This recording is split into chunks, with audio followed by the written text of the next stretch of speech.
wabarakatuh. Pemirsa setia Bangkalan TV dimanapun Anda berada, selamat sore. Apa kabar hari ini? Semoga selalu dalam keadaan sehat dan terutama di bulan suci Ramadan ini, semoga kita semua diberikan semangat untuk menjalankan ibadah puasa dan juga ibadah-ibadah yang lainnya.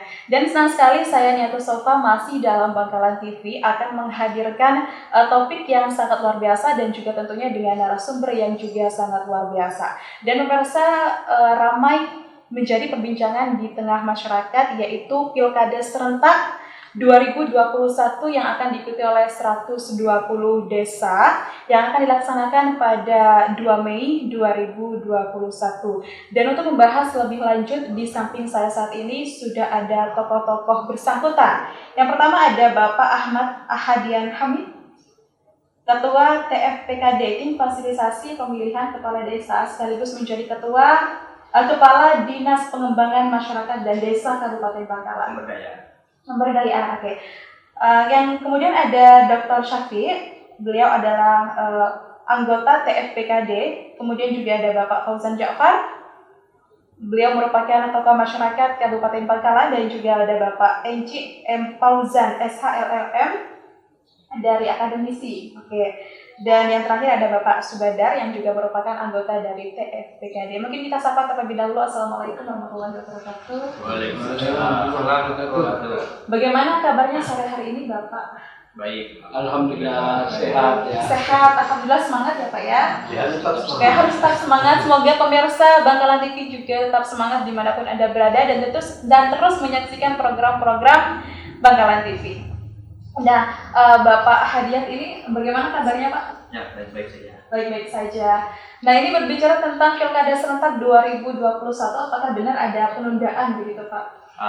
Terkait dengan Pilkada serentak di 2021 ini tetap tidak ada penundaan, tetap dilaksanakan tanggal 2 Mei 2021. Begitu. Ya. Kemudian rumor yang beredar itu Pilkades 2021 ini dikatakan Pilkades tersalbut begitu Bapak. Bagaimana tanggapan Ketua TFPKD?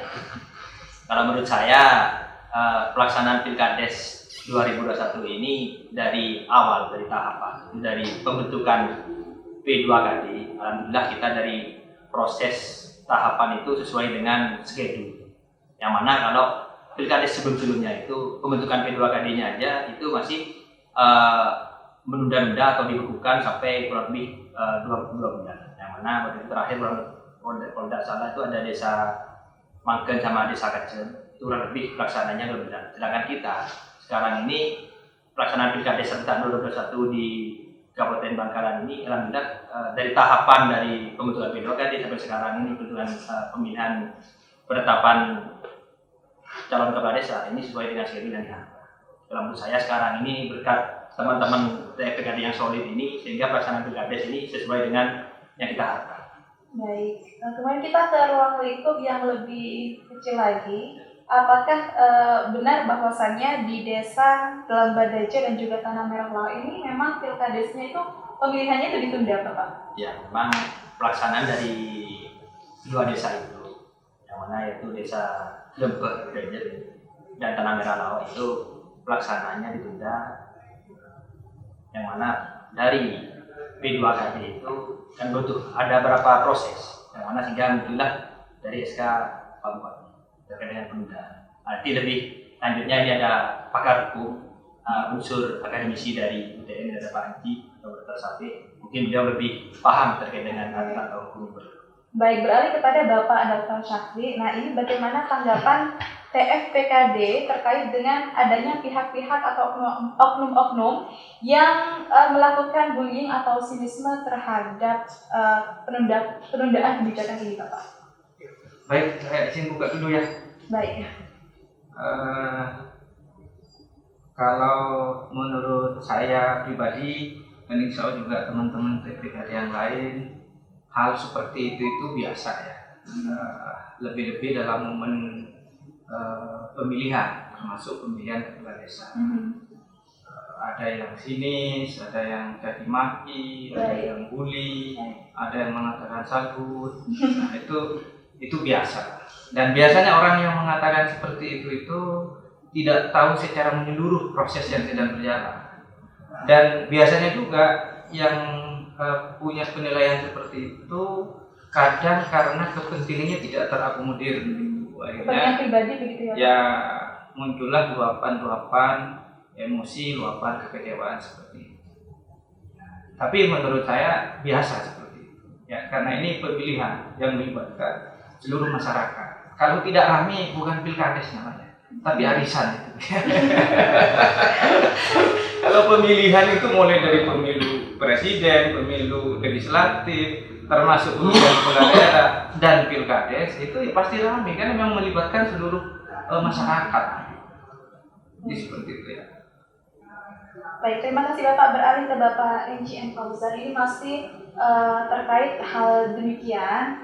Ini apa sebenarnya yang mendasari terbitnya kebijakan tersebut Bapak yang diperbolehkan untuk melakukan penundaan pilkades ini? Karena ada yang menilai bahwa kebijakan itu adalah kebijakan yang ngawur atau sewenang-wenang gitu.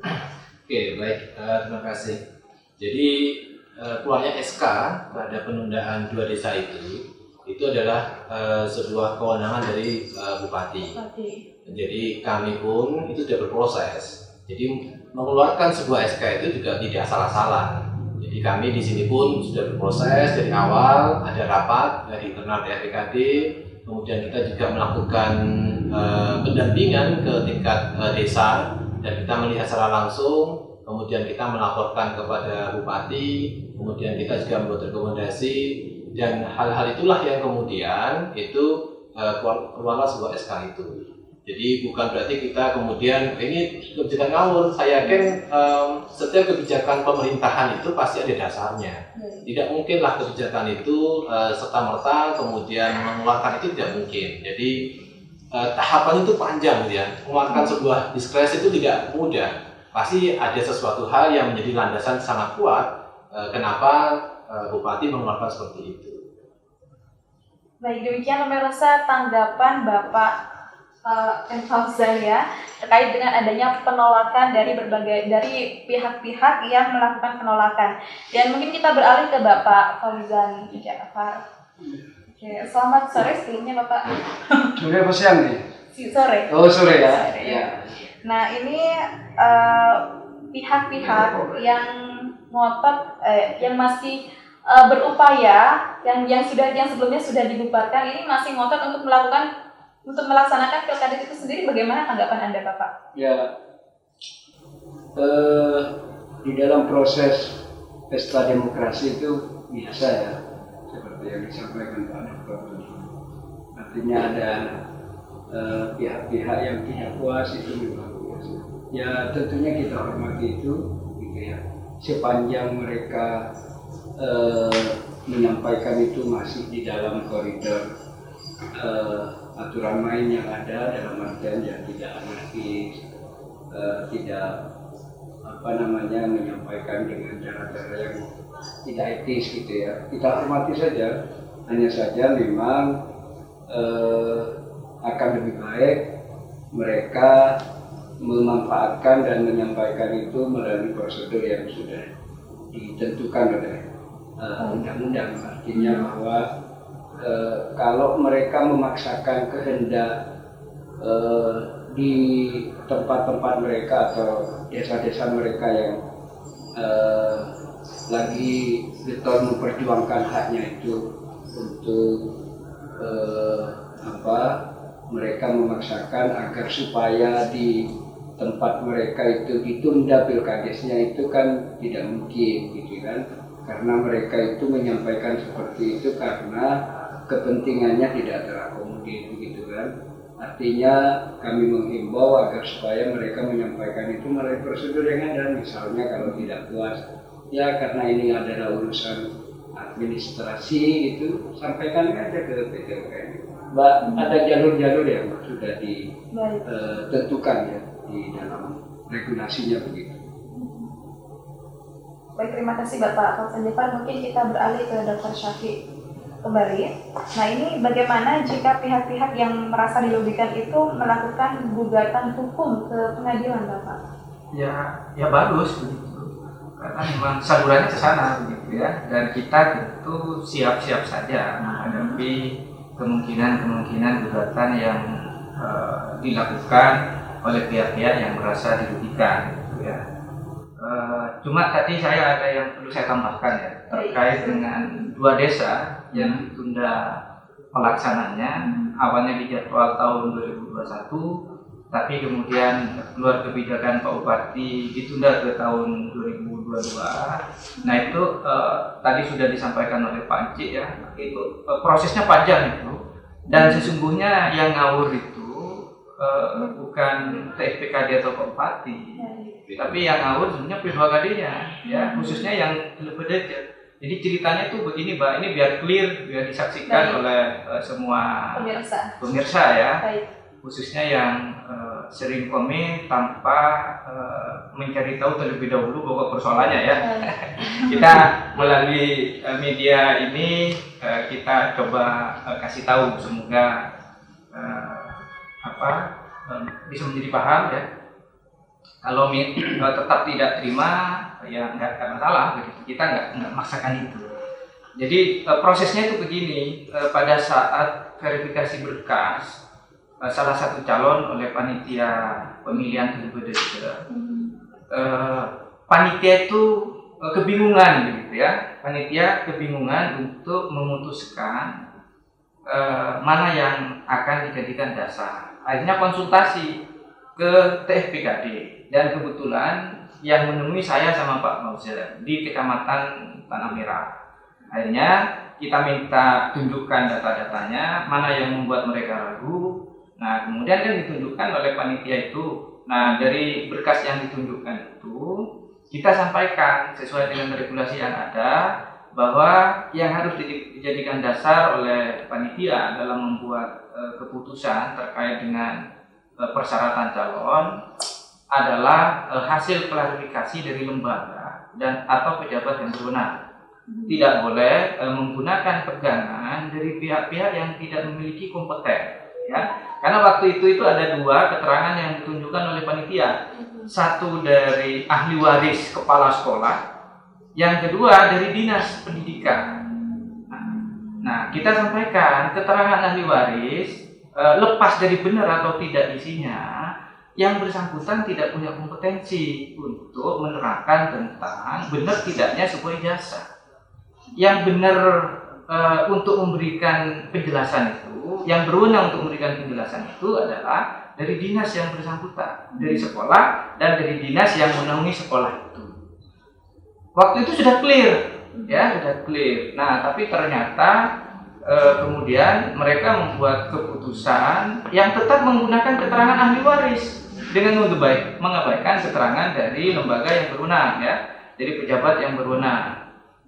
Nah, akhirnya kita buat rekomendasi tertulis ke P2KD-nya itu bahwa harus dirubah itu, karena itu menyalahi ketentuan perundang-undangan, ya. Dan kalau tetap dipaksakan seperti itu, panitia berpotensi digugat secara hukum oleh pihak yang digugurkan, ya, oleh pihak yang dinyatakan tidak memenuhi syarat. Nah, ternyata rekomendasi tertulis kita tetap tidak dihiraukan oleh P2KD-nya. Sampai-sampai pada saat mau penetapan calon di kecamatan, kita diundang lagi oleh pihak kecamatan untuk memberikan penjelasan ke P2KD-nya. Kita jelaskan lagi itu secara panjang lebar di situ, tapi tetap P2KD-nya tidak mau mengikuti arahan hukum kita, ya, bahwa secara aturan harus begini, harus begini. Dan bahkan keluar statement dari panitia, apapun resikonya Pak, kami tetap menggugurkan calon dengan alasan termasuk yang masih menjadi pegangan, salah satunya keterangan ahli waris. Yang ternyata keterangan ahli waris itu belakangan dicabut juga, bahwa itu tidak benar begitu ininya. Tapi tetap panitianya masih ngotot seperti itu. Akhirnya Pak Bupati melalui forum Forkopimda itu memanggil BPD-nya. Ya, karena panitianya udah tidak mempan dikasih masukan, BPD-nya kita panggil, karena panitia itu kan bertanggung jawab BPD. Kita minta BPD-nya untuk menegur dan memperbaiki panitianya. Kalau perlu yang tetap ngotot melanggar aturan udah pecat aja, ganti aja. Kita sampaikan ke BPD-nya seperti itu. Nah ternyata BPD-nya sama sikapnya dengan panitia. Bahwa menurut BPD-nya tidak ada yang salah dari panitia, sehingga tidak ada yang perlu diperbaiki. Padahal kesalahan itu nyata adanya, dan tidak bisa kita biarkan. Makanya akhirnya kemudian kita TPKD merekomendasikan ke Pak Bupati. Sebenarnya rekomendasi kita itu Pak Bupati agar menggunakan kewenangan diskresinya. Ya artinya BPD-nya dibekukan begitu, kemudian panitianya diberhentikan, diganti dengan panitia baru, kemudian merubah keputusannya. Nah cuma kalau solusi itu yang digunakan, waktunya udah mepet tidak nututi gitu ya. Waktunya mepet tidak nututi. Nah akhirnya untuk menghentikan pelanggaran yang terus dilakukan oleh P2KD itu, akhirnya Pak Bupati merekomendasikan untuk menunda pelaksanaan Pilkades Lembaga itu ke tahun depan. Dan tidak hanya itu, panitianya juga dinyatakan bubar karena nyata-nyata tetap ngotot melakukan pelanggaran. Dan seluruh hasil yang sudah dilakukan, karena hasilnya itu melalui proses yang tidak fair begitu ya, melalui proses yang melanggar aturan, maka seluruh hasil yang sudah dihasilkan oleh panitia itu juga dinyatakan batal. Sehingga tahun depan belum saja ya berangkat dari titik nol. Jadi seperti itu kronologinya, jadi panjang sebenarnya.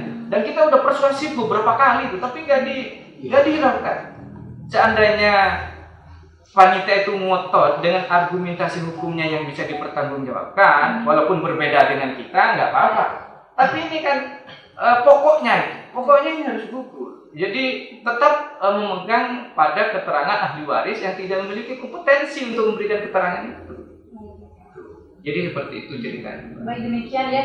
Jadi begitu ya Pak rangkaian prosesnya. Kemudian apa harapan Bapak terhadap Pilkades yang ada di Desa Lembaga dan juga Tanah Merah Awak ini Pak? Ya semoga kejadian ini, kebijakan Pak Bupati ini bisa menjadi terapi untuk memperbaiki proses Pilkades ke depan, khususnya di dua desa itu, dan umumnya juga bisa menjadi pelajaran bagi seluruh panitia dan seluruh pihak terkait di seluruh desa ya, untuk memperbaiki kinerja penyelenggaraan Pilkades ke depan. Baik, terima kasih Bapak. Kita beralih ke Bapak Subadar yang di sana.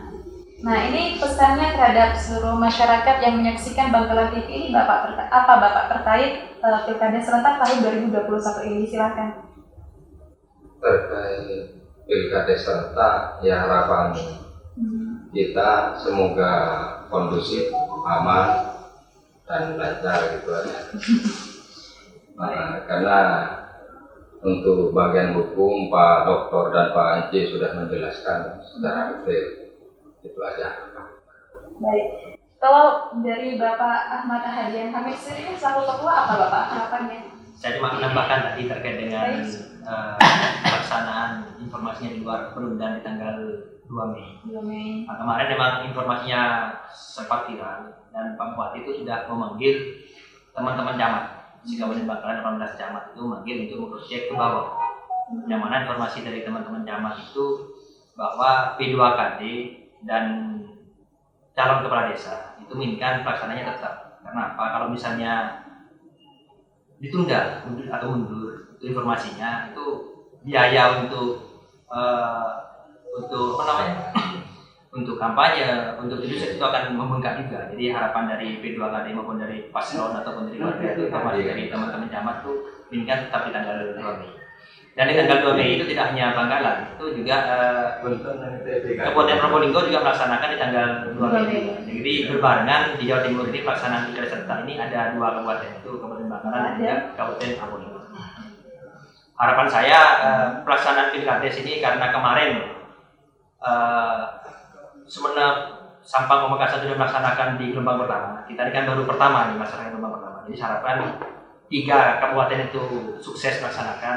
Harapan Bangkalan juga mengikuti jejak dari 3 kabupaten, yaitu pelaksananya sukses, lancar, tidak ada hambatan. Jadi harapan kepada warga masyarakat Bangkalan itu ikut menyukseskan pelaksanaan Pilkades serentak di Kabupaten Bangkalan di tahun 2021 ini.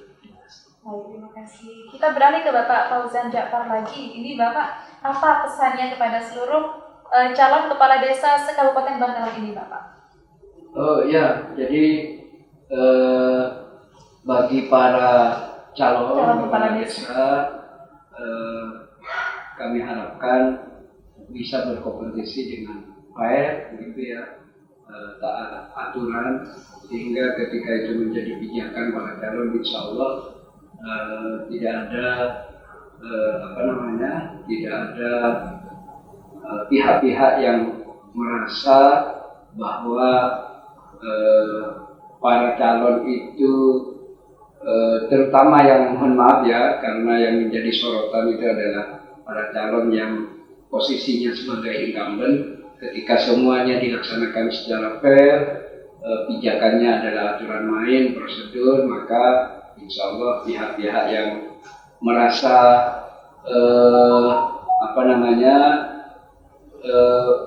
berkompetisi itu, yang pihak-pihak yang berkompetisi itu merasa bahwa Pilkades ini tidak menguntungkan salah satu pasangan calon kepala desa, dan juga kita harapkan tentunya para calon kepala desa itu harus siap menang dan siap kalah, karena ini adalah kompetisi gitu kan.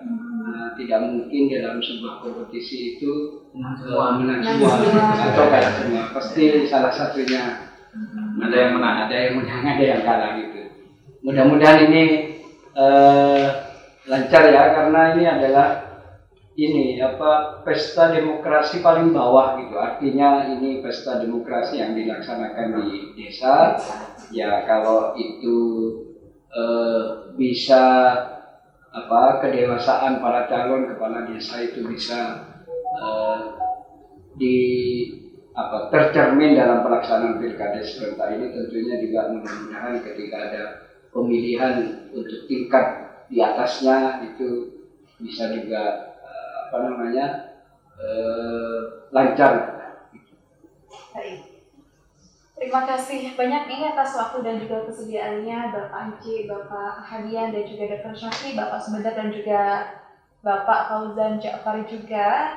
Mungkin bincang-bincang mengenai Pilkada serentak tahun 2021 ini akan dilanjut di lain sesi, begitu ya Pak ya. Dan pemirsa, siapkan diri Anda untuk tidak golput, dan demikian bincang-bincang kami bersama dengan tokoh terkait Pilkada serentak 2021. Terima kasih atas kebersamaan Anda. Wallahul muwaffiq ila aqwamit thoriq. Wassalamualaikum warahmatullahi wabarakatuh. Waalaikumsalam warahmatullahi wabarakatuh. Baik pemirsa setia Bangkalan TV dimanapun Anda berada, terima kasih Anda masih bersama kami dan tentunya masih dalam pembahasan Pilkada serentak tahun 2021 yang akan dilaksanakan pada tanggal 2 Mei mendatang dan akan diikuti oleh 120 desa.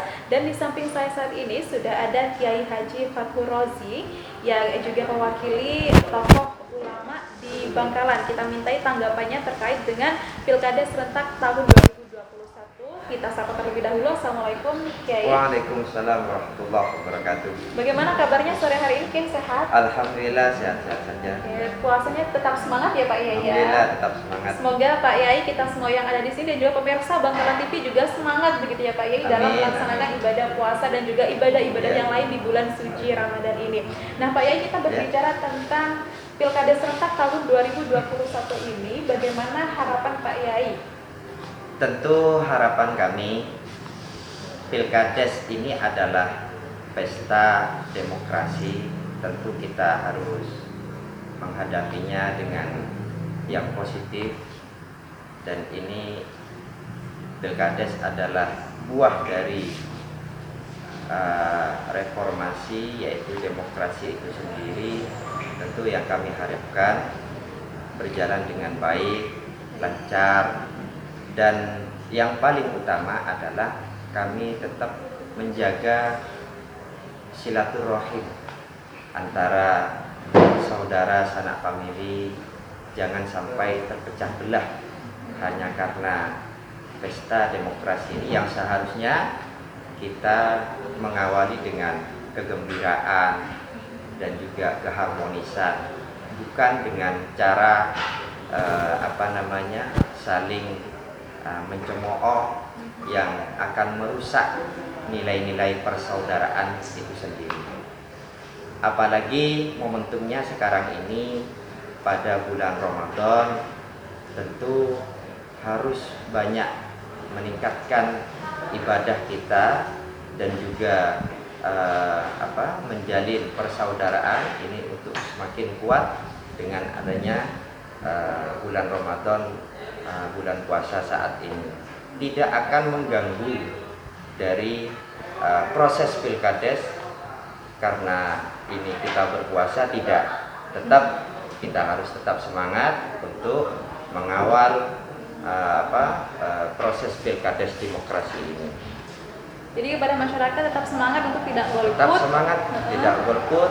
Meskipun pelaksanaannya dilaksanakan pada saat bulan suci Ramadan, di mana ketika semua menahan haus dan lapar. Betul. Ya. Saya kira karena momentumnya sekarang ini adalah bulan Ramadan, yakni yang intinya adalah menjaga hawa nafsu agar tidak melakukan hal-hal yang sekiranya bisa merusak keharmonisan, merusak demokrasi dan keadilan. Saya kira harus tetap menjaga nilai-nilai demokrasi itu sendiri, dan harus menjaga hubungan kemanusiaan antar sesama tetangga dan saudara. Saya kira begitu ya. Yang kami harapkan tetap berjalan dengan baik dan lancar pilkades ini. Baik, terima kasih banyak Pak Yai atas waktu dan juga kesediaannya. Baik pemirsa Bangkalan TV, demikian bincang-bincang kami bersama dengan Kiai Haji Fathur Razi. Tetaplah bersama kami dalam Bangkalan TV di seputar Pilpres 2021.